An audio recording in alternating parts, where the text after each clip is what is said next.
Assalamu alaikum. In this lecture, we are going to study about plasma membrane or we can say it as cell membrane. इंशाल्लाह ताला इस lecture में हम हर जो इस cell membrane के बारे में बेसिक कॉन्सेप्ट है उसको हम वेरी बेसिक वे में डिस्कस करने की कोशिश करेंगे because we are just focusing on Punjab board, federal board, Balochistan K P and Sindh board board exams. We are not some sort of concern with our MDCAT. So for that MDCAT, we have to make separate video on plasma membrane. In that lecture, inshallah ta'ala, we will try to discuss every detailed concept about plasma membrane. But right now, we are just concerned about the basic detailing of plasma membrane. Inshallah ta'ala, we start करते हैं. So how we are going to define plasma membrane? पहली चीज तो ये definition अगर हम करें plasma membrane क्या होती है. कोई भी अगर आपके पास फोर से लाइक तो ये सेल है आपके पास. अब सेल के अंदर आइडिया होगा आपको और आइडियोलॉजी ये होनी भी चाहिए कि सेल के अंदर भी इस साइड पर आपके पास साइटोप्लाज्म होगा, मतलब फ्लूइड होगा. साइटोप्लाज्म छोड़ दो, साइटोप्लाज्म में भी हमें नहीं पता, हम इस चीज़ को छोड़ देते हैं कि हमें साइटोप्लाज्म का एटलीस्ट आइडिया नहीं है. लेकिन हम इतना पता है कि अंदर फ्लूइड है और सेल के बाहर इस साइड पर भी आपके पास फ्लूइड होगा, इस साइड भी फ्लूइड होगा. That mean I can say it is intracellular fluid and I can say that this is extracellular fluid. So how we are going to define if there is a barrier between extracellular fluid and intracellular fluid, and that barrier will be termed as plasma membrane. अगर आपके पास extra cellular fluid है और intracellular fluid है, उनके दरमियान कोई barrier है, वो प्लाज्मा मेम्ब्रेन कहलाएगा. अब बैरियर किस तरह से है, हम इसके बारे में एक बात करते होते हैं कि ये बैरियर क्या होगा, सिलेक्टिव बैरियर हो, या आप इसको बोलो ये बैरियर पार्शियली सिलेक्टिव होगा. जैसे भी आप इसको बोलना चाहो आप इसको बोल सकते हो. ये कुछ चीज़ों की मूवमेंट को अलाउ करेगा यहाँ पर और कुछ चीज़ों की मूवमेंट को यहाँ पर मतलब बाहर की साइड पर अलाउ कर सकता है, और कुछ चीज़ों की मूवमेंट को इन साइड पर ब्लॉक कर देगा, कुछ चीज़ों की मूवमेंट को आउट साइड पर ब्लॉक कर देगा. बिकॉज ऑफ व्हाट, कि ये बैरियर क्यों है, क्योंकि हमें यहाँ पर कुछ चीज़ों की रेगुलेशन करनी है, सब्सटेंसेस की रेगुलेशन करनी है between cell and its environment. हमें ऑस्मोटिक पोटेंशियल मेंटेन करके रखना. अब ये सारी जो टर्मिनोलॉजी है ऑस्मोटिक पोटेंशियल है, फिलहाल हमारे कॉन्सेप्ट से बहुत ऊपर की हैं, हम इनको नहीं जानना चाह रहे. लेकिन समहाउ आपको पता होना चाहिए कि बैरियर का कुछ ना कुछ फायदा तो होने वाला है. अब फायदा क्या है वो हम एज सच यहाँ पर डिस्कस करने वाले नहीं है, बिकॉज हमारा जो कंसर्न रहने वाला है वो प्लाज्मा मेम्ब्रेन के साथ कंसर्न रहने वाला है. ये प्लाज्मा मेम्ब्रेन है क्या और इसकी रोल आपकी मेंटेनेंस में क्या है, इसके फंक्शनिंग क्या है आपके पास. क्योंकि एक चीज़ है, अगर हम प्लाज्मा मेम्ब्रेन का सिर्फ और सिर्फ स्ट्रक्चर डिस्कस करेंगे तो बड़ी ज्यादती की बात होगी कि अगर हम उसका फंक्शन ना डिस्कस कर सकें. क्योंकि एक चीज़ आपको याद करनी चाहिए और हमेशा रखनी चाहिए कि स्ट्रक्चर इज ऑलवेज को रिलेटेड विद फंक्शन. अगर स्ट्रक्चर है तो फंक्शन वो मेंटेन रहेगा, फंक्शन नॉर्मल फंक्शन परफॉर्म हो सकेगा. अगर आपका स्ट्रक्चर किसी भी तरीके से डिसरप्ट होता है, फंक्शन डिसरप्ट हो जाएगा. स्ट्रक्चर इसी तरीके से कुदरत ने बनाया है कि उसने जो फंक्शन परफॉर्म करना है उस बेस पर वो स्ट्रक्चर करता है. अच्छा, अब आपके पास इसकी लोकेशन या पोजीशनिंग अगर आप देखो तो कहाँ पर है, ये हर तरह के सेल्स में आपको मिलेगी. लेकिन प्लांट सेल्स या वो सेल्स जहाँ पर आपके पास सेल वाल होगी, तो ये सेल वाल के इनर साइड पर होगी. लेकिन कुछ सेल्स जिनके पास सेल वाल नहीं है तो plasma membrane will be the, आप जिसको वैलेंस बाउंड्री बोलते हो, आउटर मोस्ट बाउंड्री बोलते हो, ये आपके पास वो वाली बाउंड्री हो. तो ये बेसिक चीजें हैं, ये चीजें यहाँ पर डिस्कस कर सकते हो. अच्छा, प्लाज्मा मेम्ब्रेन के स्ट्रक्चर को डिफाइन करने के लिए बहुत सारे मॉडल आते हैं, लेकिन हमारा जो कॉन्सेप्ट रहने वाला है वो फ्लूइड मोज़ेक मॉडल की तरफ ही रहने वाला है और हमें इसी को आगे कंटिन्यू लेकर चलेंगे. अच्छा, फ्लूइड मोज़ेक मॉडल के मुताबिक यहाँ पर तीन तरह के आपको स्ट्रक्चर्स मिलेंगे. एक आपको स्ट्रक्चर मिलेगा लिपिड्स का मिलेगा, एक आपको स्ट्रक्चर मिलेगा प्रोटीन्स का मिलेगा यहाँ पर, और एक स्ट्रक्चर्स आपको यहाँ पर मिलेंगे ग्लाइको कैलेक्सिस के, ग्लाइको कैलेक्स.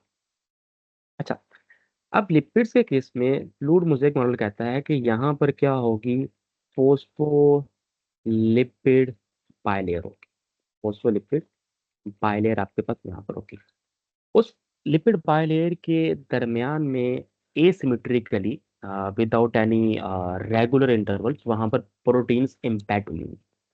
और वहां पर आपके पास जो उस सेल को, उस सेल की फंक्शनिंग, उस सेल की रिकॉग्निशन, उस सेल की एक जो आइडेंटिटी होगी, वो बनाने के लिए आपके पास ग्लाइकोकैलिक्सेस आएंगे। ग्लाइकोकैलिक्सेस आपके पास क्या है, अगर इसको आप और थोड़ा कैटेगराइज करते हो, these are the thing like they are glycolipids plus glycoproteins. तो ग्लाइकोलिपिड्स एंड ग्लाइकोप्रोटीन्स को आप सम अप करके ग्लाइकोकैलिक्सेस बोलते हैं।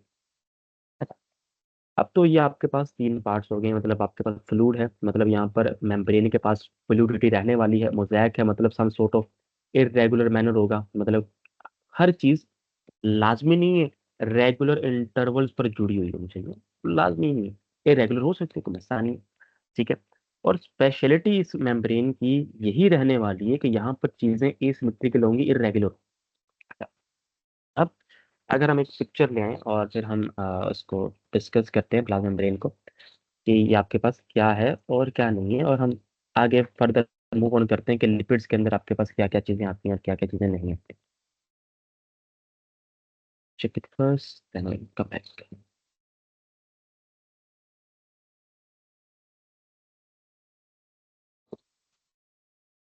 So right now you are visualizing one figure right here. Okay. यहाँ पर जो आपको ऑरेंज कलर और ब्लू कलर ये वाला जो स्ट्रक्चर नजर आ रहा है, दिस इज लिपिड बाइलेयर। ये लिपिड बाइलेयर है। अब इसके बारे में हम सारी चीजें अलग से डिस्कस करेंगे, लेकिन with in 5 to 10 minutes। But this blue color structure is very beautiful. So this is protein. The sky blue is also a protein. तो यहाँ पर आपके पास एम्बेडेड हुई है लिपिड बाइलेयर के अंदर धंसी हुई है। अब रेड कलर का जो यहाँ पर स्ट्रक्चर है, that that can be cholesterol, that can be some steroids, कुछ भी हो सकते हैं आपके पास यहाँ पर। अच्छा, फिर यहाँ पर आपको ये स्ट्रक्चर नजर आ रहे हैं, ये आपके पास क्या होंगे, ग्लाइको लिपिड्स आपको नजर आ रहे होंगे। और यहाँ पर आपके पास ये वाला स्ट्रक्चर, ये आपके पास ग्लाइको प्रोटीन्स, ये आपको नजर आ रही है। अब ग्लाइकोलिपिड्स और ग्लाइकोप्रोटीन्स क्या है, ये आपको पता होना चाहिए। सेकंड चैप्टर का कॉन्सेप्ट है, but we are discussing it here. These are conjugated molecules, मतलब डिफरेंट क्लासेस से बिलोंग करते हैं। मतलब इसके अंदर दो चीजें होंगी, एक तो आपके पास कार्बोहाइड्रेट्स होंगे, सेकंड चीज आपके पास क्या होंगी, यहाँ पर सेम सिनेरियो आपके पास यहाँ पर कार्बोहाइड्रेट्स होंगे और यहाँ पर आपके पास कम्बिनेशन होगा प्रोटीन। तो मिलकर आपके पास क्या बनती है, ग्लाइकोप्रोटीन्स बनती है। और इन दोनों के कम्बिनेशन को आप क्या बोलते हो, ग्लाइकोकैलिक्स बोलते हो। देन हम आगे मूव ऑन करते हैं और एक हम आपके लिए लेबल्ड पिक्चर लेकर आते हैं, ताकि ये तो हमने खुद लेबल किए और हम चेक कर सकें कि शायद हम लेबलिंग सही भी कर रहे हैं तो कि नहीं सही कर रहे हैं। तो हमें यहाँ पर ये देख लेते हैं। अच्छा, सिंपली ये आपके पास यहाँ पर कोलेस्ट्रॉल आपको नजर आ रहा होगा, फिर ये प्रोटीन्स हैं आपके पास। ये फिलहाल आप इनको छोड़ दो, चैनल प्रोटीन क्या है, इंटेग्रल क्या है, पेरिफेरल क्या है, हमारा ऐसे लेना देना नहीं है। ग्लाइकोलिपिड्स आपके पास आ गए, और देन ये आपके पास ऑरेंज कलर में ग्लाइकोफॉस्फोलिपिड्स। अब हम क्या करते हैं, हमें पता चल गया है कि इसके जो प्लाज्मा मेम्ब्रेन होती है उसके स्ट्रक्चर के अंदर तीन चीजें हैं। One of the those three things are lipids, or I will say membrane lipids, then membrane proteins, then I will say glycocarotin। अब हम क्या करते हैं, जल्दी से ना हम इनका स्ट्रक्चर देखते जाते हैं, और पहले हम स्ट्रक्चर डिस्कस करते हैं, फिर स्ट्रक्चर अगर हमें पता चल जाएगा अच्छा यही चीजें होती हैं इनके अंदर, फिर हम प्रोटीन्स की तरफ, सॉरी, फंक्शन की तरफ चलने की कोशिश करेंगे। अब पहला जो स्ट्रक्चर है, अब वो सबसे ज़्यादा ज़रूरी है, क्योंकि 60 to 80% मेम्ब्रेन्स के अंदर वही स्ट्रक्चर होता है, दैट इज मेम्ब्रेन लिपिड। तो ये ज़्यादा मेजोरिटी में, तो हमें पहले जो इसका स्ट्रक्चर है वो इसी चीज़ का डिस्कस करना चाहिए। अच्छा, अगर हम मेम्ब्रेन प्रोटीन्स, मेम्ब्रेन लिपिड्स की बात करें, तो यहाँ पर तीन तरह के लिपिड्स आपके पास मिल सकते हैं आपको। पहला जो मिल सकता है वो फॉस्फेट्स मिल सकते हैं आपको, सही है। और साथ में आपके पास स्फिंजोसीन्स मिल सकते हैं आपको, स्फिंजोसीन्स मिल सकते हैं। अच्छा, अगर आप गौर से देखो, हम वापस चलते हैं इस पिक्चर की तरफ। Let me clear it for you guys। Next, ये वाला एक फेस है, एक ये वाला फेस है, आपको मे भी यहाँ पर क्लैरिटी हो रही है। अच्छा, अगर हम इसको मान लें, इसको हम इस तरह से मान लें कि ये वाला जो एरिया है ये आपके पास इंट्रा सेलुलर फ्लूइड को फेस कर रहा है, और ये वाला जो एरिया है वो एक्स्ट्रा सेलुलर फ्लूइड को फेस कर रहा है। That mean this face is cytosolic phase. Cytosolic phase इसको आप बोल सकते हो, और इस ऊपर वाले फेज को आप मे बी ल्यूमन फेज बोल सकते हो, या एक्स्ट्रा सेलुलर फेज बोल सकते हो, जैसे आपका दिल कर आप इसको बोल सकते हो। तो यहाँ पर हम दो चीज़ों के बारे में देखेंगे, इनर मेम्ब्रेन और आउटर मेम्ब्रेन, हम इस तरह से भी आप इसको बोल सकते हैं। अच्छा, अगर हम आउटर मेम्ब्रेन के फोस्फेट्स की बात करें, अगर आउटर मेम्ब्रेन के फोस्फेट्स की बात करें तो आपके पास कौन कौन सी तरह के फोस्फेट्स ग्रुप्स वहाँ पर हो सकते हैं। वहाँ पर आपके पास फोस्फेटिडल कोलिन आपको मिलेंगे मेजोरिटी केसेस में, ठीक है। देन आपके पास वहाँ पर आपको जो है स्पिंजोसिन में जो मिलेंगे वो आपके पास स्पिंजोमाइलिन मिलेंगे आपको। स्पिंजोमाइलिन, ये आपको स्ट्रक्चर वहाँ पर मिलेंगे। देन एक चीज़ आपको पता होना चाहिए कि फोस्फेट और स्पिंजोसिन दे हैव नेगेटिव चार्ज। इसी बेस पर ये क्या होंगे, सेल की सरफेसेस पर होंगे, मतलब ये बाहर वाटर को फेस कर सकते हैं, ठीक है। इसी बेस पर ये क्या होंगे आपके पास, attraction, they have attraction with water, तो that mean they have hydrophilic nature. तो ये आपको पता होना चाहिए, क्योंकि इनके ऊपर नेगेटिव चार्ज है। किस वजह से आ रहा है, फोस्फेट ग्रुप्स की वजह से आ रहा है, तो ये आपको पता होना चाहिए। देन हम इंटर मेम्ब्रेन मतलब साइटोसोलिक फेस की बात करते हैं, वहां पर कौन सी तरह के फोस्फेट्स और स्पिंजोसिन्स आपको मिल सकते हैं। स्पिंजोसिन्स इनर मेम्ब्रेन की तरफ एज सच अबंडेंट नहीं है, जैसे एक स्पिंजोसिन वन है, SP1 है, लेकिन हम उसको डिस्कस नहीं करेंगे। तो जो फोस्फेट्स हैं वो यहाँ पर ज़्यादा फेमस हैं, ज़्यादा अबंडेंस में रहते हैं। दैट वन इज फोस्फोटिडल स्टेरीन है आपके पास, और फोस्फोटिडल आपके पास एथेनॉल अमीन है। तो ये आपके पास दो तरह के स्ट्रक्चर यहाँ पर आ जाए। देन सर हम बात करते हैं सेकंड तरह के लिपिड्स की, जो यहाँ पर मेम्ब्रेन लिपिड्स का पार्ट हो सकते हैं, that are fatty acid chain. तो ये आपके पास क्या होंगी, फैटी एसिड चेन्स होंगी। They don't love to interact with water, so they have hydrophobic nature, because they are non polar. There some sort of organic chains होती हैं यहाँ पर, और ये दो तरह की हो सकती हैं। एक होती है आपके पास सैचुरेटेड, और एक आपके पास होती है अनसैचुरेटेड। अनसैचुरेटेड वो होंगी जहाँ पर आपके पास डबल बॉन्ड की प्रेजेंस होती है। इस बेस पर आपके पास क्या होता है, डबल बॉन्ड की वजह से यहाँ पर सम सॉर्ट ऑफ किंक पैदा होता है थोड़ा उस टेल के अंदर। जो फोस्फोलिपिड्स की अगर हम बात करें, फोस्फोलिपिड फोर्स से आपके पास एक ये वाला होगा और एक फोस्फोलिपिड आपके पास ये वाला होगा। अब इससे मैं आपको देख के बता सकता हूँ कि ये फोस्फोलिपिड्स है, they have some sort of saturation and that have some sort of double bond, और I will say unsaturation। तो इनका जो रोल है वो फ्लूडिटी में रहने वाला है, तो हम ये बात पे देखेंगे। तो ये टेल के अंदर आपके पास क्या होगी, फैटी एसिड चेन होगी, और ये आपके पास जो हेड है, हेड के अंदर आपके पास वो जो ऊपर आपने स्ट्रक्चर्स पढ़े हैं, यहाँ फोस्फोर्स फोस्फेट्स होंगे, और क्या होंगे, स्फिंक्सोसिन्स आपके पास वहां पर लगे हुए। देन हम थर्ड टाइप की बात करते हैं, जो लिपिड यहाँ पर आपको मिलेंगे, दे आर कोलेस्ट्रोल और कोलेस्ट्रॉल डेरिवेटिव्स, और आई विल से स्टीरॉइड। तो यहाँ पर आपको ये चीज़ें मिल सकती हैं, और ये लिपिड बाइलेयर के अंदर टेल के साथ, मतलब इस रीजन में यहाँ पर कोलेस्ट्रॉल यहाँ पर धन से होंगे, सही है। तो कोलेस्ट्रॉल का बड़ा इंपॉर्टेंट रोल है, आपको पता होना चाहिए किस चीज़ में, फ्लूडिटी में। तो ये फ्लूडिटी सेल की मेंटेन करेगा, सॉरी सेल मेम्ब्रेन की मेंटेन करेगा। कैसे मेंटेन करेगा हम नेक्स्ट टाइम डिस्कस करें फंक्शनैलिटी के अंदर। अब हम जल्दी से कलर चेंज करते हैं और प्रोटीन्स की बात करते हैं कि प्रोटीन्स के केस में हमारे पास हम हमारे पास क्या है, और हम क्या सीखना चाह रहे हैं, और हम आपको क्या सिखाना चाह रहे हैं। उससे पहले अगर जल्दी से मैं आपको एक फोस्फोलिपिड दिखा दूं, तो that will be very good. तो अगर आप यहाँ पर देखो तो ये आपके पास हाइड्रोफिलिक हेड है जिसकी हम बात कर रहे थे। ये किंग आपके पास आ रहा है, क्यों आ रहा है, क्योंकि यहाँ पर अनसैचुरेटेड फैटी एसिड है, और अगर यहाँ पर अनसेचुरेशन नहीं है, सेचुरेशन नहीं है, तो ये आपके पास स्ट्रेट टेल होगी। तो यहाँ पर आप देख सकते हो ये हाइड्रोफिलिक है, इसके ऊपर आपके पास नेगेटिव चार्ज है फोस्फेट की वजह से, और सम सॉर्ट ऑफ ग्लिसरॉल्स यहाँ पर पड़े हुए हैं। तो ये कंपोजिशन जो है आपके पास ये वेरी कर सकती है, ये वाली भी वेरी कर सकती है, जाहिर सी बात है। तो ये आपके पास फोस्फोलिपिड्स आ गए। और अगर आप और थोड़ा सा सिर्फ और सिर्फ स्ट्रक्चर देखना चाहते हैं, वो भी हम आपको दिखा सकते हैं, लाइक हियर, यहाँ पर आप देख सकते हो इसको, यानी लाइक सो। तो ये आपके पास इस तरह से ये सक्सेस होंगे और यहाँ पर नेगेटिव चार्ज होगा इस रीजन में, जिसकी वजह से आपके पास आप का जो स्ट्रक्चर है वो जो हाइड्रोफिलिक रहने वाला है। अब हम खाली फोस्फोलिपिड्स की बात करते हैं, और वो भी पिक्चर आपके लिए शेयर हम यहाँ पर कर रहे हैं, ताकि आपको आइडियोलॉजी हो सके कि अच्छा हम किस तरह की चीज़ें हम यहाँ पर बैक कर रहे हैं। ये आपके पास जो स्ट्रक्चर्स आ रहे हैं फोस्फोलिपिड्स आ रहे हैं, और ये आपके पास ग्लाइकोलिपिड्स है, और यहाँ पर ये कोलेस्ट्रोल अंदर फंसे हुए हैं। ठीक है, अब पिंक कलर हमारे साथ सच हम इसको लेना देना नहीं है, ठीक है, अभी हम इसको थोड़ी देर में डिस्कस करने वाले हैं। अगर आप और ज़्यादा डिटेलिंग में जाना चाह रहे हो स्ट्रक्चर की तरफ कि मतलब ये किस तरह से होते हैं, तो यहाँ पर आपके पास ये पिक्चर है, may be that will not be as much clear, but for just impression that will be very good.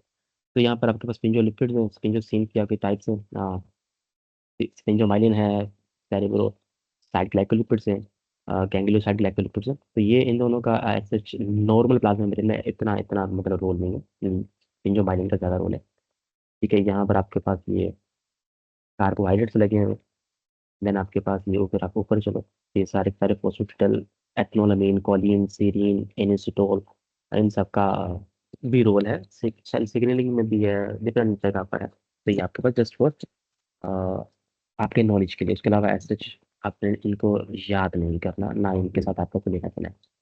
Then हम सेकंड पार्ट की बात करते हैं, सेकंड स्ट्रक्चरल कंपोनेंट की बात करते हैं प्लाज्मा मेम्ब्रेन के, दैट आर मेम्ब्रेन प्रोटीन्स। तो होप तो आपको वैसे अभी तक जो चीज़ें हैं हम डिस्कस कर चुके हैं वो क्लियर हुई होंगी। अब हम चलते हैं मेम्ब्रेन प्रोटीन की तरफ। अच्छा, मेम्ब्रेन प्रोटीन्स यहाँ पर बेसिकली दो तरह की ही होती हैं। First one integral. Integral protein क्या होती हैं आपके पास, इनको आप बोलते हो transmembrane protein. Transmembrane protein, ये आपके पास तो हो सकती है, मैं भी एक एग्जांपल लिख रहा हूँ, आयन चैनल्स हो सकते हैं, आयन चैनल्स हो सकते हैं जो किसी चीज़ की मूवमेंट करवाएंगे। फिर जो चीज़ें आपने इनके बारे में याद रखनी है, याद रखनी पड़ेगी क्या, कि इनका लिपिड बायलेयर के साथ स्ट्रॉन्ग लिपिड बॉन्ड होता है, लाइक दैट मीन यहाँ पर इनका लिपिड्स के साथ कोवलेंट इंटरेक्शन हो सकता है। तो ये आपको इसके बारे में याद करना पड़ेगा। देन आपके पास सेकंड तरह की जो प्रोटीन्स है ना, these are peripheral proteins. Peripheral proteins, they don't love to interact with lipid as much as these integral protein do। तो इतना उनसे इंटरेक्ट करना चाहते नहीं है। तो ये क्या करेंगे, इनके साथ वीक लिपिड बॉन्ड बनाएंगे। और आपको इतनी केमिस्ट्री पता होगी कि वीक लिपिड बॉन्ड तब बनता है जब वहाँ पर इंटरमोलेकुलर फोर्सेस हैं, मतलब हाइड्रोजन बॉन्डिंग है वहाँ पर आपस में। और ये जो पेरिफेरल प्रोटीन है, याद रखिएगा कि इनके ऊपर जो चार्ज होगा वो पॉजिटिव चार्ज होगा, मतलब यहाँ पर बेसिक अमीनो एसिड लगे हुए होंगे जिस बेस पर ये इंटरेक्ट करेंगे। कैसे इंटरेक्ट करते हैं मैं आपको भी थोड़ी देर में बल्कि पिक्चर लेकर आते हैं, फिर आपको मैं उससे डिस्प्ले करने की कोशिश करता हूँ इंशाल्लाह। लाइक यहाँ पर अगर आप देख सकते हैं इस पिक्चर को, तो लिपिड एंकर प्रोटीन को भी, ये लिपिड एंकर प्रोटीन है, इसी को भी आप पेरिफेरल प्रोटीन ही बोलते हैं। तो this is not a different case. Then आपके पास ये purely solely and this is peripheral membrane protein, and this one is integral, और I will say transmembrane protein. Transmembrane ये है कि इस वजह से आप इसको बोलते हो क्योंकि ये मेम्ब्रेन के अक्रॉस इस तरह से मूव कर सकती है। अच्छा, अब उत्तर होता क्या है। अब देखो, ये आपके पास यहाँ पर जो स्ट्रक्चर है दैट इज नॉन पोलर। तो नॉन पोलर स्ट्रक्चर होने के लिए यहाँ पर आपको स्ट्रॉन्ग बॉन्डिंग चाहिए, क्योंकि इस मेम्ब्रेन ने इस प्रोटीन, सॉरी इस प्रोटीन ने, इस ट्रांस मेम्ब्रेन प्रोटीन ने इस मेम्ब्रेन के अक्रॉस मूव करना है और इसके अंदर होल्ड करना है अपने आप को, और स्ट्रक्चर को भी मेंटेन करना है। तो that should have the strongest जो फोर्स लग सकती है, दैट इज पॉसिबल, जो आप बना सकते हो उसमें। तो कोवलेंट लग जाएगी आपके पास, अगर कोई और है वो भी लग सकती है। So that's not the case. बस यहाँ पर हमारा जो कंसर्न है कि यहाँ पर स्ट्रॉन्ग अट्रैक्शन होनी, इंट्रैक्शन होनी चाहिए, बिकॉज इसको रिमूव नहीं हमने यहाँ से करवाना। अगर रिमूव कराएंगे तो स्ट्रक्चर खराब हो जाएगा। देन आपके पास यहाँ पर है पेरिफेरल मेम्ब्रेन प्रोटीन। तो इसमें क्या है, अब आपने देखा था कि इन हेड के ऊपर कौन से चार्ज है, नेगेटिव चार्ज। अगर ये इंटरेक्ट करेगी तो that should have positive charge, otherwise attraction नहीं हो सकती, रिपल्शन शुरू हो सकती है। सेम केस यहाँ पर नेगेटिव चार्ज है हेड के ऊपर, तो यहाँ पर बेसिक चार्ज होना चाहिए। और अब आपको पता है प्रोटीन है वो अमीनो एसिड से बनती है।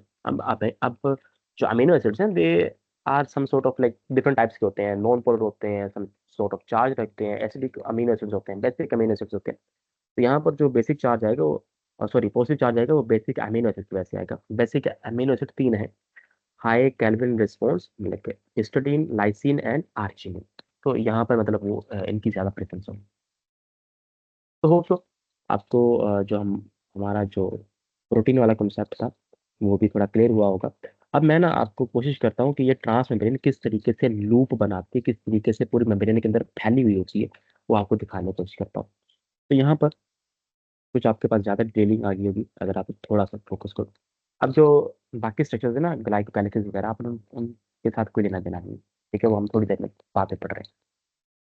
अच्छा, इंटेग्रल मेम्ब्रेन प्रोटीन में आपके पास क्या है? ट्रांस मेम्ब्रेन प्रोटीन है। आप देखो यहाँ पर आपके पास ये इस तरीके से पूरी मेम्ब्रेन के अंदर फैली हुई है। सेम केस यहाँ पर आपके पास ये दो तीन बार फैली हुई है। अब इसके डिफरेंट नेम्स हैं, जैसे मोनोलेयर है, मतलब इस तरह से हमारा इनसे लेना देना नहीं है, मतलब, लेकिन बस आपको पता होना चाहिए ये चीज़ें इस तरह से चलती हैं। तो ये आपके पास चैनल्स भी आ जाते हैं। फिर ये आपके पास इस तरह की प्रोटीन सूट आउट होती हैं, अपने आप को करती हैं। और ये आपके पास जो प्रोटीन है, दीज आर पेरिफेरल प्रोटीन्स, जो लिपिड लिंक होती है। तो होप सो आपको इस चीज़ की थोड़ी सी ज़्यादा बेहतर और क्लियर पिक्चर समझ लेते हो। अब सेम आपके पास थर्ड जो स्ट्रक्चर है, सेटार ग्लाइकोकैलिक्स। तो हम ग्लाइकोकैलिक्स की बात करते हैं। अब पहला जो ग्लाइकोकैलिक्स है उसका आपको पता होना चाहिए कि वो कॉम्बिनेशन है किसका? प्रोटीन और शुगर मोइटीज का। शुगर मोइटीज मतलब आपके पास याद रखनी पड़ेगी आपको, यहाँ पर ओलिगोसैकेराइड्स होंगे, ज़्यादा कुछ नहीं होगा, ओलिगोसैकेराइड्स होंगे। जिस वजह से जो स्ट्रक्चर बनेगा दैट इज ग्लाइकोप्रोटीन। देन पुत्र आपके पास सेकंड जो चीज़ है ग्लाइकोकैलिक्स के अंदर जो आती है दैट इज लिपिड्स की इंटरेक्शन होगी शुगर मोइटीज के साथ, and that structure will formed as glycolipids. तो स्ट्रक्चर्स की अब चुकी होगी, स्ट्रक्चर्स के साथ जो फंक्शन लिंक कर रहा है वो हम देखने की कोशिश करेंगे। सेम कैसे हम पहले लिपिड्स को ही डिस्कस करने की कोशिश करेंगे कि लिपिड्स का फंक्शन किस तरह से परफॉर्म करता है। तो आपको पता होना चाहिए कि लिपिड्स का जो पहला केस है वो लिपिड का जो फंक्शन है, जो रोल है, that is in fluidity. Fluidity इस मेम्ब्रेन को देना है। फ्लूडिटी आपको क्यों चाहिए? क्योंकि आपके सेल्स को अडेप्ट करना है, आपके सेल्स को मूव करना है और अपनी शेप को मेंटेन रखना है। तो फिलहाल हम ये दो पॉइंट डिस्कस करें। अच्छा पुत्र, तो फ्लूडिटी किन फैक्टर्स पर मुनहसर हो सकती है, डिपेंड हो सकती है? One of is temperature, then other one is maybe presence of cholesterol. Presence of cholesterol, हम यहाँ पर ना इनके छोटे छोटे रिलेशंस बना लेंगे, लेकिन पहले हम इनको थोड़ा सा पढ़ेंगे, फिर उसके बाद इनके रिलेशन बनाने की कोशिश करेंगे। And then types of fatty acid chain, fatty acids, तो हम फिलहाल यही बात करेंगे। अच्छा, हम जल्दी से हम इनके जो फैक्टर्स हैं उनकी पिक्चर्स आपके लिए ले आते हैं, फिर हम उसको डिस्कस कर लेते हैं कि आपके साथ यहाँ पर क्या होने वाला है। देखो अच्छा, अगर आप देखो तो आपके पास अगर फैटी एसिड की बात करते हो तो आपको पता होना चाहिए अगर सेचुरेशन ज़्यादा होगी, मतलब डबल बॉन्ड नहीं है, तो वो चीज़ें टाइटली पैक हुई होंगी, मतलब वहाँ फ्लूइडिटी कम हुई होगी। तो यहाँ पर इनके साथ क्या होगा? इनका इनवर्स रिलेशन होगा। हाँ, अगर एक और बात करते हैं, अगर हम इस तरह से इसको डील कर लेते हैं, अनसेचुरेशन का लिंक बनाना है अपने फ्लूइडिटी के साथ, तो यहाँ पर डायरेक्ट लिंक होगा। देखो ना, एक चीज़ की किंक है, वो ज़्यादा स्पेस ले रहा है फैलने के लिए, तो वो चीज़ ज़्यादा टाइटली क्लोज पैकिंग नहीं दे सकेगी और वो अपने आप को फ्लूइडिटी में रखेगी। और यहाँ पर ये चीज़ डिस्कस होगी क्योंकि यहाँ पर स्ट्रेट टेल्स हैं, यहाँ पर टाइट पैकिंग होगी, क्लोज पैकिंग होगी, क्योंकि यहाँ पर सेचुरेटेड हाइड्रोकार्बन यहाँ पर होंगे। तो होप सो आपको ये दो रिलेशंस पता चलेंगे। अब हम जल्दी से कोलेस्ट्रॉल केस देख लेते हैं। अब आपको पता होना चाहिए कि अगर किसी जगह पर प्रेजेंस ऑफ कोलेस्ट्रॉल होगी, दैट प्रेजेंस ऑफ कोलेस्ट्रॉल, जितना ज़्यादा कोलेस्ट्रॉल होगा तो आपको याद रखना है वहाँ पर उतनी कम फ्लूइडिटी होगी। आप इस तरह से समझ लो, कोलेस्ट्रॉल क्या है? एक ग्लू की तरह से चीज़ों को क्लोजली पैक करवाने की कोशिश करता है। तो जितनी ज़्यादा आपके पास क्लोज पैकिंग होगी उतनी कम आपके पास क्या होगी? उस चीज़ की फ्लूइडिटी होगी। अगर आप इसी का रिलेशन, अब देखो पढ़ाया आपको इस तरीके से गया है कि presence of cholesterol is inversely linked to fluidity of membrane, but आप इसको एक और एंगल से भी देख सकते हो और आपसे पेपर में ये पूछा जा सकता है कि एब्सेंस ऑफ कोलेस्ट्रॉल के साथ क्या लिंक है। तो अब सिंपल सी चीज़ है, कॉमन सेंस से आपने अगर प्रेसेंस पढ़ी है तो एब्सेंस आप उल्टा कर दोगे ना, तो ये डायरेक्टली लिंक में आ जाएगा। लेकिन उस टाइम पर आपको इन चीज़ों की क्लैरिटी नहीं होगी, समझ नहीं होगी कि हो क्या रहा है हमारे साथ। अब हम जल्दी से टेम्परेचर का केस भी डिस्कस कर लेते हैं, और वहां पर एक एक्सेप्शन भी देखेंगे कोलेस्ट्रॉल के केस में। क्यों? अभी आपने मुझे बताया है कि सर अगर कोलेस्ट्रॉल की प्रेजेंस होगी तो वहां पर फ्लूइडिटी कम होने वाली है। लेकिन अगर मैं आपको यहीं पर एक पिक्चर भी दिखाऊंगा, मतलब दिखाने शायद उसमें होगी नहीं, लेकिन हम डिस्कस कर लेंगे कि अगर यहाँ पर कोलेस्ट्रॉल भी रख दोगे तो फ्लूइडिटी कम नहीं होने वाली। सर ये केस देखो आप, ये आपके पास लो टेम्परेचर है इस साइड पर, और इस साइड पर आपने हीट दी तो हाई टेम्परेचर हो गया। तो दैट मीन टेम्परेचर अगर आप ज्यादा करोगे तो फ्लूइडिटी आपके पास ज्यादा होगी। बट इफ अगर मैं ऐसा क्या करूँ कि यहाँ पर कोलेस्ट्रॉल लगा दूं, मतलब यहाँ पर आपके पास फोर से ये आपके पास कोलेस्ट्रॉल लग गया है, ठीक है, यहाँ पे कोलेस्ट्रॉल लगा दिया। अब होना क्या चाहिए था? होना ये चाहिए था कि इसकी फ्लूइडिटी कम होनी चाहिए थी, बट ऐसा नहीं हो रहा। तो आपको पता होना चाहिए, अगर यहाँ पर आपके पास क्या हो, लो टेम्परेचर हो, low temperature plus no cholesterol, temperature भी कम है और कोलेस्ट्रॉल भी नहीं है, तो आपके पास क्या होगी? लो फ्लूइडिटी होगी। ठीक है, तो होप सो आपके पास ये एक आपको समझ लगी होगी। और अगर हाई टेम्परेचर हो और कोलेस्ट्रॉल की एब्सेंस भी, और सॉरी प्रेजेंस भी हो, यस कोलेस्ट्रॉल, हम इसको इस तरह से लिख लेते हैं जस्ट फॉर अंडरस्टैंडिंग।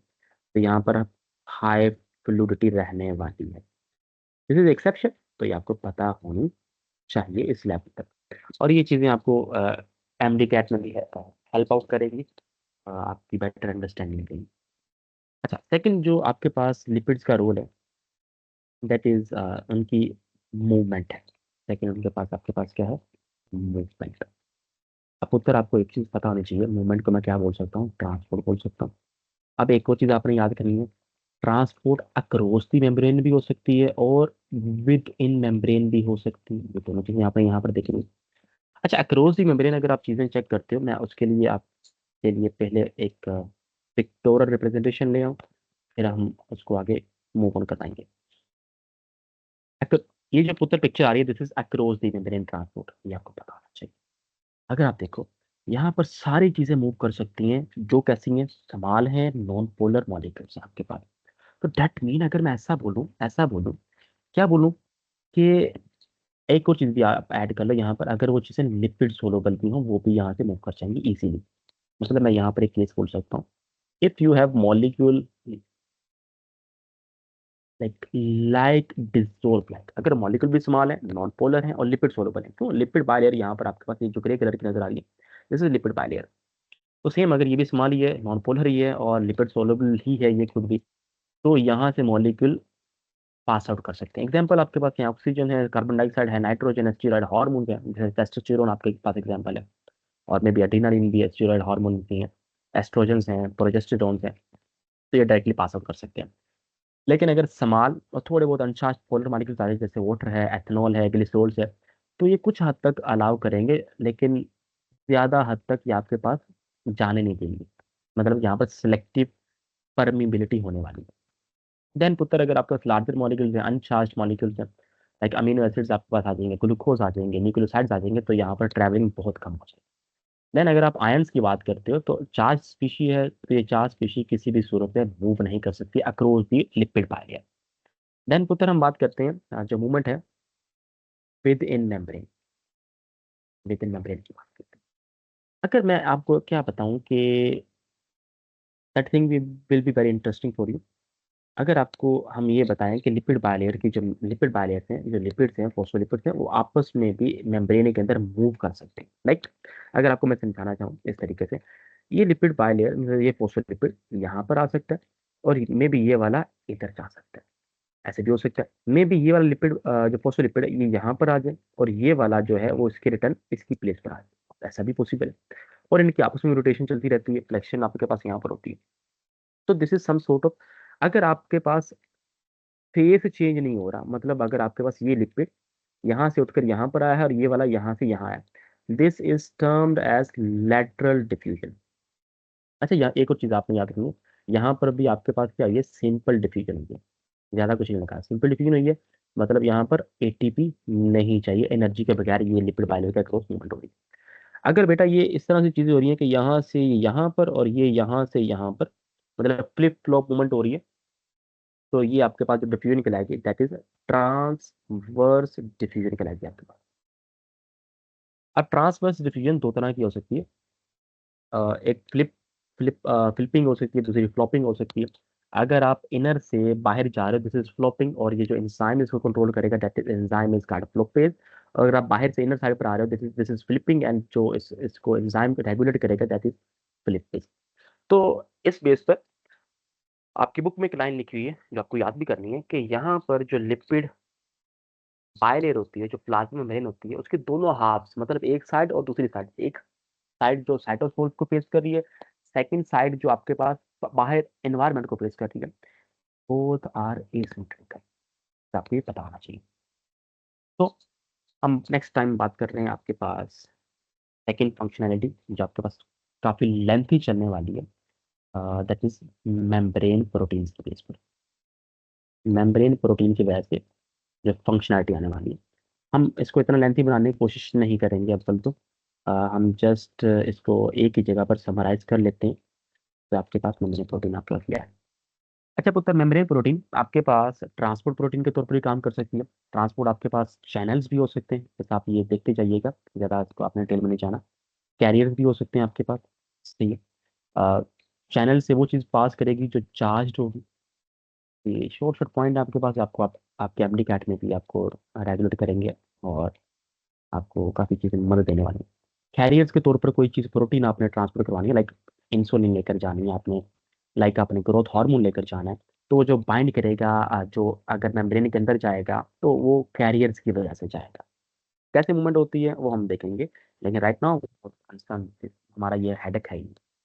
एक और चीज़ आपके पास मेम्ब्रेन प्रोटीन में यहाँ पर होगी, दिस इज एंडोसाइटोसिस, और अदर थिंग इज एक्सोसाइटोसिस। और बाकी आपको एंडोसाइटोसिस का पता है, पिनोसाइटोसिस और फैगोसाइटोसिस। पिनोसाइटोसिस में अगर लिक्विड मॉलिक्यूल जा रहा है, फैगो में अगर सॉलिड मॉलिक्यूल जा रहा है, तो this is other types of endocytosis.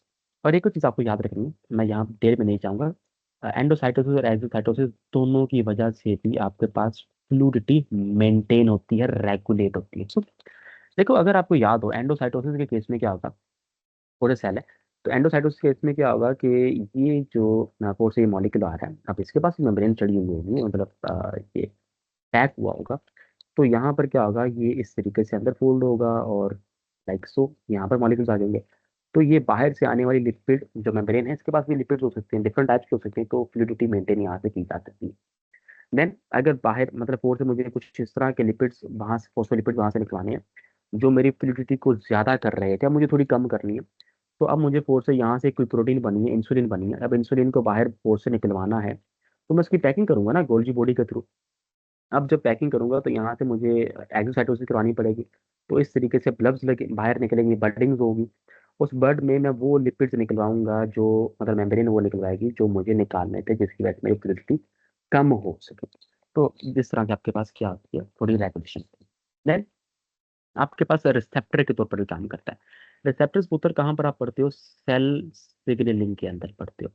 मतलब आपके पास कोई हार्मोन आया, लाइक हार्मोन आया आपके पास, ये रेड कलर वाला आपको नजर आ रहा है, मे बी इंसुलिन आ गया, कि भाई ग्लूकोज को आपने क्या करवाना है, कम करवाना है, ठीक है, सेल्स पिक करें। या अगर आप ये कह लो कि थायरोक्सिन आ गया, या आपके पास ग्रोथ हार्मोन आ गया, कोई भी आप हार्मोन ले लो, तो क्या होगा कि रिसेप्टर्स के तौर पर ये काम करेंगी प्रोटीन, मतलब एक पता चलेगा अच्छा ठीक है कुछ चीज़ आ गई और ये कंडीशन चल रही है, मतलब स्टिमुलस आ गया, अब सेल के अंदर हमने ये चीज़ें इंड्यूस करवानी है, तो यहाँ पर सिग्नलिंग कैस्केड बोलते हो, एक पूरा रास्ता चल जाएगा, कैस्केड बोलते हो, वो स्टार्ट होता है। देन आपके पास जो एनकरेज है, सेल एडहेजन है, ये आपके पास हो सकती है, मतलब एक सेल को दूसरे सेल के साथ फॉर वेरियस पर्पसेस इंटरेक्ट करवाना, उनको अ, आपस में उनका कम्युनिकेशन करवाना, वो आप इसको बोल सकते हो। इस केस में आपके पास टाइट जंक्शन हो सकते हैं, सही है, मतलब अगर आप चाहते हो कि एक सेल की जो चीज़ें हैं वो दूसरे सेल्स में ना जाएं, तो जब क्लोज पैकिंग करवाओगे वो टाइट जंक्शन की ऐसे होगी, टाइट जंक्शन प्रोटीन्स आपके पास यहाँ पर इन्वॉल्व होंगी। देन आपके पास यहाँ पर डेस्मोसोम्स होंगे, देन यहाँ पर आपके पास अडहेरेंस जंक्शन होंगे। ठीक है, हम इनकी डिटेलिंग में नहीं जा रहे क्या क्या काम करते हैं, लेकिन आपको जस्ट एक आइडिया दे रहा हूँ कि ये इस तरह से चीज़ें हो सकती हैं। मे बी मैंने शायद आपके लिए इसकी पिक्चर्स भी रखी है, एक तो मैं आपको वो भी दिखाऊंगा। देन हम बात कर रहे हैं इसके फोर्थ रोल की, fourth role as a enzymes. अब एंजाइम्स के तौर पर भी यहाँ पर जो प्रोटीन्स हैं वो काम करती हैं। लाइक सो अगर मैं आपको यहाँ पर बना कर दिखाऊँ, फोर्थ से आपके पास ये सेल है, सेल के बाहर सरफेस पर आपके पास एक एंजाइम लगा होगा ये वाला। यहाँ पर A+B कोई रिएक्टेंट है, वो इसके साथ कैटलाइज होकर C+T है। तो ये आपके पास बाहर वाली सरफेस पर एंजाइम लगा है। मे बी ये आपके पास इनर सरफेस पर एंजाइम, मतलब साइटोसोल में एंजाइम है A+B। ये क्या कर देगा, कैटालाइज कर देगा C+T के अंदर। अगर आपको याद हो, आपने कैमियो ऑस्मोसिस पढ़ लियो, एटीपी सिंथेसिस, एटीपी सिंथेटेज की, ये भी एंजाइम है। और ये कहाँ पर लगा होता है, माइटोकॉन्ड्रियल मेम्ब्रेन के अंदर होता है, माइटोकॉन्ड्रियल मैट्रिक्स के अंदर होता है, तो वो भी मेम्ब्रेन ही है। तो आप उसको वहां पर एडजस्ट कर सकते हैं इस केस में। देन आपके पास एक जो इसका रोल है, फिफ्थ रोल हम यहाँ पर बात करें, सेल कम्युनिकेशन। आपस में सेल की इंटरेक्शन करवानी है, मतलब अगर मुझे पोलैरिटी इंड्यूस करवानी है, मुझे सिग्नल भेजना है, तो उस केस के लिए आपके पास यहाँ पर गैप जंक्शंस का रोल होता है, वो भी आपके पास प्रोटीन प्रोटीन इंटरेक्शन हो। देन लास्ट चीज़ है जो प्लाज्मा मेम्ब्रेन का रोल हो सकता है, that is cell attachment to extracellular matrix. जो आपके पास है ना एपिथेलियल सेल्स होते हैं, एपिथेलियल सेल्स क्या करते हैं, वो एक्स्ट्रा सेलुलर मैट्रिक्स के साथ क्या करते हैं, इंटरेक्ट करते हैं, उनके साथ जुड़े हुए होते हैं, बाइंडिंग करवाते हैं। लाइक ये एपिथेलियल सेल्स आपके पास आ गए और ये आपके पास एक्स्ट्रा सेलुलर मैट्रिक्स आ गई, तो इनके दरमियान जो इंटरेक्शन होगी लाइक तो ये प्रोटीन चैनलिंग की वजह से होगी। इसमें जो स्ट्रक्चर होता है दैट इज हेमी टेस्मोसोम। अब आपको फिर बता रहा हूँ, आपने याद नहीं करना, लेकिन जस्ट एक आपको आइडियोलॉजी दे रहा था कि चीज़ें इस तरह से होती है। अब आपके लिए एक पिक्चर अभी आ रही है, तो आप वहां पर ज़्यादा चीज़ें क्लियर कर सकते हैं। अब देखो आपके पास यहाँ पर टाइट जंक्शन है, तो ये इंटेग्रल प्रोटीन्स का आपस में लिंक है। देन एडहेरेंस जंक्शन है, इनका साइटोस्केलेटन के साथ रोल है। और देन आपके पास डेस्मोसोम्स हैं लाइक सो, गैप जंक्शंस हैं लाइक सो, हेमिडेस्मोसोम्स हैं लाइक सो। तो ये आपके पास प्रोटीन की साइटोस्केलेटन के साथ इंटरेक्शन। अच्छा एक और चीज़ साइटोस्केलेटन का मुझे याद आई गया, अगर साइटोस्केलेटन एक एमसीक्यू आता होता है कि साइटोस्केलेटन आपके पास कहाँ पर मौजूद होता है, तो ये इनर साइड के पर मौजूद होता है। और एक और चीज़, इसी से एक और चीज़, ग्लाइकोकैलिक्स। ग्लाइकोकैलिक्स सिर्फ और सिर्फ आउटर सरफेस पर होते हैं, आउटर साइड पर होते हैं, आउटर सरफेस पर जिसको बोला लिपिड बाइलेयर प्लस प्रोटीन, ये दोनों साइड पर हो सकते हैं। तो दिस इज वेरी ब्यूटीफुल। यहाँ पर आपके पास दो एक हैंडीकैप के भी एमसीक्यूज यहाँ पर डिस्कस हो गए, और आपके पास एक जनरल कॉन्सेप्ट भी आपको मिल गया होगा। और ये बेसिक चीज़ें हैं, इसमें ऐसा कुछ नहीं है कि बहुत सारी कोई नई चीज़ थी आपके लिए, ये आपको पता थी, लेकिन just as a one liner आपको नहीं पता थी। मे बी आपको पता होंगे इंशाल्लाह ताला, लेकिन हमने इसको बहरहाल डिस्कस कर लिया। लास्ट थिंग जो मेम्ब्रेन के स्ट्रक्चर में इन्वॉल्व है, दैट इज ग्लाइकोकैलिक्स। अब ग्लाइकोकैलिक्स में बहुत सारे रोल्स हैं, हम कुछ तीन ही डिस्कस करेंगे, दो को थोड़ा डिटेल में जानने की कोशिश करेंगे, और एक का जैसे मैं आपको बता देता हूँ, वो पहले वो कर लेते हैं। ग्लाइकोकैलिक्स क्या करते हैं, ये पुत्र करते हैं, रेगुलेट करते हैं water movement across the cell, across the cell membrane. तो इस वजह से क्या होता है कि ये सेल डिहाइड्रेशन को कम करते हैं। मतलब क्या होता है, ये सेल डिहाइड्रेशन को कैसे कम करते हैं। अब फोर से ये आपके पास सेल मेम्ब्रेन है, ये वाइट सरफेस है उसकी। अब यहाँ पर क्या होंगे, आपके पास ग्लाइकोप्रोटीन होंगे। अब इनकी वजह से क्या बनेगी, आपके पास यहाँ पर एक लेयर बनेगी, एक स्ट्रक्चर बनेगा, जिसकी वजह से इस एरिया के अंदर वाटर स्टक करेगा। तो ये चार्ज पार्टिकल ये यहाँ पर होंगे ना आपके पास कार्बोहाइड्रेट्स के ऊपर, तो पानी यहाँ पर स्टक करेगा, पानी यहाँ पर रहेगा। जब पानी यहाँ पर रहेगा, फिर अगर मूवमेंट अंदर करवानी होगी तो वहाँ पर मूवमेंट करवा सकते हो, मतलब सेल डिहाइड्रेशन नहीं करेगा।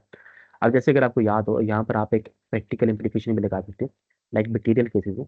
बैक्टीरियल केसेस पर आपके पास क्या होते हैं, कैप्सूल्स होते हैं। कैप्सूल्स क्या कर रहे होते हैं, सलाइमी सलाइम्स भी होते हैं, सही है। ये क्या कर रहे होते हैं, बैक्टीरिया को प्रोटेक्ट कर रहे होते हैं डिहाइड्रेशन से। तो ये क्योंकि ये जेल लाइक मटेरियल होता है, सही है, तो ये बैक्टीरिया को डिहाइड्रेशन से बचाते हैं। क्योंकि अगर बैक्टीरिया की डिहाइड्रेशन हो जाती है, तो उसके अंदर की जो कम्युनिटी है, जो सेल कम्युनिटी है, वो सारी की सारी फंक्शनिंग करना छोड़ सकती है, क्योंकि पानी की कमी हो जाएगी बाहर। तो अंदर से पानी बाहर की तरफ आएगा, जब पानी बाहर निकलेगा तो जो उसका सेल है दैट विल बिकम फ्लैसिड और खत्म होकर इस तरह करने नहीं देता अपने आप को। सेम हमारे केसेस में भी जो सेल्स हैं उनको श्रिंक नहीं करना, पानी रखना है, पानी मेंटेन करना है, तो इस केस में वो रेगुलेट करते हैं। देन हम सेकंड रोल करते हैं पुत्र, that is antigenic role. Antigenic role में हम दो तरह के देख सकते हैं। पहला जो हम देखेंगे इम्यून रिस्पॉन्सेज के अंदर देखेंगे, इम्यून रिस्पॉन्सेज के अंदर क्यों। देखो ना, सेल टू सेल मुझे पता करना है, मेरे वाइट ब्लड सेल्स को पता करना है कि भाई ये सेल मेरा है, मेरी बॉडी का है, और ये सेल मेरे फोन सेल्स हैं, मतलब बाहर से आ रहे हैं फॉरेन सेल, या ये अब सेल डैमेज हो चुका है, मुझे अब इसको खत्म करना है, रिलीज करना है, डिस्ट्रॉय करना है, तो डेब्रिस में कन्वर्ट करना है। तो सेल ये कैसे रेगुलेट करते हैं आपके पास। और से आपके पास ये एक सेल है, इस सेल के ऊपर आपके पास इस तरह के स्ट्रक्चर्स आ रहे हैं, मतलब ये ग्लाइकोप्रोटीन्स है, ग्लाइकोलिपिड्स हैं। इससे एक स्ट्रक्चर बन रहा है फोर से MHC1 कॉम्प्लेक्स। अब ये क्या है क्या नहीं है ये आपको डिस्कस नहीं करना, लेकिन जिसके पास MHC1 कॉम्प्लेक्स है, अगर फोर से ये कोई वाइट ब्लड सेल्स आ रहा है और उसके पास ये भी है, इसके पास इस तरह से रिसेप्टर्स है, तो अच्छा ये चेक करेगा, अच्छा ठीक है ये इसका, अच्छा इसके पास MHC1 कॉम्प्लेक्स है, ठीक है ये हमारा अपना नॉर्मल बॉडी सेल है। अच्छा, फिर क्या हो, यहाँ से एक फॉरेन सेल आया हुआ है, फॉरेन सेल के ऊपर लाइक सो ये स्ट्रक्चर हो, लेकिन क्या हम कलर चेंज करते हैं ताकि हम थोड़ा सा ज़्यादा आपको बता सकें, लाइक सो। अब इस वजह से आपके पास MHC1 कॉम्प्लेक्स नहीं बन रहा, तो दैट मीन ये समझ जाएगा कि this is a foreign entry और नॉर्मल नहीं है, मुझे इसको किल करना है, this is enemy for me. तो ये क्या करेगा, इसकी फैगोसाइटोसिस कर देगा, इसको इसकी किलिंग कर देगा। लाइक सो ये चीज़ इस तरह से काम करती हैं। और एक मैं आपके लिए पिक्चर ले आता हूँ जिसमें आपको दिखाया गया होगा कि अगर आपके पास इन्फ्लेमेशन हो जाती है तो किस तरीके से आपके उस एरिया पर वाइट ब्लड सेल्स आते हैं इन्फेक्शन को खत्म करने के लिए। अब आप देख सकते हैं न्यूट्रोफिल्स हैं, वाइट ब्लड सेल्स की टाइप है, इनके पास ओलिगोसैकेराइड है, मतलब ग्लाइको लिपिड्स हैं। तो ये नॉर्मल सेल्स के ऊपर आपके पास ये क्या ये आपके पास लेक्टिन्स हैं, तो ये बाइंड करेगा और आपके पास क्या आगे लेक्टिन रिकॉग्नाइज करेंगे कार्बोहाइड्रेट्स को, और न्यूट्रोफिल्स क्या करेंगे, ब्लड वेसल्स के अलोंग रोल करना स्टार्ट कर देंगे, जिसकी वजह से मजीद इंटरेक्शन होगी, और जिस बेस पर ये ब्लड से निकल कर कहाँ पर आ जाएंगे, उस जगह पर आ जाएंगे जहाँ पर साइट ऑफ इन्फेक्शन चल रहा है। दिस इज आपके पास हाउ ये मेंटेनेंस और एंटीजेनिक और इम्यून रिस्पॉन्सेज इस तरह से चलते रहते हैं। ज़्यादा टेल में जाने की जरूरत नहीं, बस आपको पता होना चाहिए ये काम इस तरह से होते भी, मतलब ये तो चीज़, क्योंकि बायोलॉजी इज समथिंग लाइक, अगर आपके पास डिस्प्लेज होंगे तो you can understand something better. जुबानी कलामी जो बातें होती हैं आप इतना ज़्यादा बेहतर ना अंडरस्टैंड कर सकते हो, और ना करना चाहिए आपको बेसिकली। देन हम सेकंड जो रोल डिस्कस कर रहे हैं ग्लाइकोकालिसिस का, sorry third is blood typing. अब आप क्रॉस मैचिंग मैचिंग करते हो ना, जब ब्लड डोनेट करते हो, ब्लड रिसीव करते हो, तो कैसे करते हो, क्योंकि आपको पता होना चाहिए कि आपके पास जिस बंदे का एक ग्रुप है, जिसका P है, जिसका O है, उसके पास वहाँ पर ग्लाइको लिपिड्स की, सॉरी ग्लाइकोप्रोटीन्स की डिस्प्लेज होंगे। लाइक यहाँ पर अगर आप देखो ग्रुप O में आपके पास क्या है, एरिथ्रोसाइट्स है, RBCs है, फिर उसके बाद आपके पास क्या है, गैलेक्टोज है, फिर आपके पास ब्लू कलर में एन एसिटाइल ग्लूकोजामीन है, देन आपके पास फिर ग्लैक्टोज है, फिर लास्ट और आपके पास क्या है, फ्यूकोस है। सेम आपके पास ग्रुप ए में एक चीज एक्स्ट्रा है, that is N acetyl galactosamine. Then आपके पास एक्स्ट्रा चीज ग्रुप बी में क्या है, गैलेक्टोज लगा हुआ है। देन आपके पास ग्रुप ए बी में दोनों चीज लगी हुई है, ये वाली दोनों चीजें। तो इस बेस पर आपके जो सेल्स हैं वो आइडेंटिफाई करते हैं, अच्छा ठीक है आपको, सॉरी आपको पता चलता है अच्छा ये ग्रुप ए है, ग्रुप बी है, ग्रुप ए है, ग्रुप ए बी है, ग्रुप ओ है।